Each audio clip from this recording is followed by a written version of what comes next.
Le douloureux souvenir du 22 mars 2016 hante encore les esprits. Un traumatisme encore palpable dont les autorités assurent avoir tiré les enseignements en musclant le renseignement et la lutte antiterroriste. Mais 10 ans après, c'est une autre main ensanglantée qui fait parler d'elle, celle du Merzen en l'occurrence, qui selon les sources néerlandaises serait directement impliqué par la voix de l'un de ses consuls aux Pays-Bas et son fils.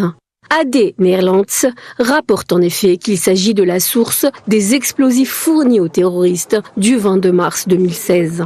Le 22 mars, aujourd'hui c'est le 22 mars, le souvenir d'attaque terroriste qui a été commis le 22 mars 2016.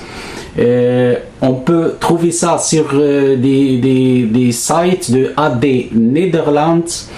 Ils ont parlé de cette attaque terroriste et qui a envoyé des explosifs pour faire cette attaque terroriste à Bruxelles, à la Belgique. Les noms de Boutahar Aherdane, ancien consul du Maroc à Den Bosch, aux Pays-Bas, et celui de son fils, Mohamed Aherdane, surgissent des rapports d'enquête néerlandais repris par ce titre de presse comme étant les personnes ayant fourni des explosifs aux terroristes afin de perpétrer l'attentat de Bruxelles.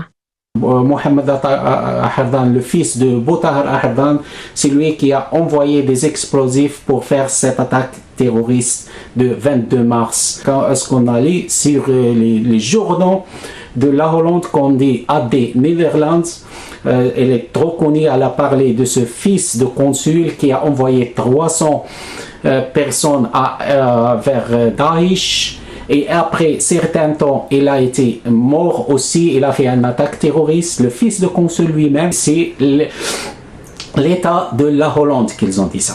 En 2024, on a vu que le consul lui-même, Boutahar Aherdane, il a été mort d'une façon, il n'y a personne qui savent. Ont-ils preuve qu'ils ont été au dossier de cette attaque terroriste?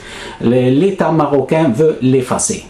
Promoteur du chaos dans la région à travers l'ensemble de ses actions subversives, le Maroc ne se contente plus de menacer la stabilité de ses voisins les plus proches en supervisant le narcotrafic dont il est la plaque tournante. Il s'implique directement dans la déstabilisation géopolitique outre-Méditerranée en orchestrant, finançant et organisant sur le sol d'États souverains des opérations terroristes sanglantes.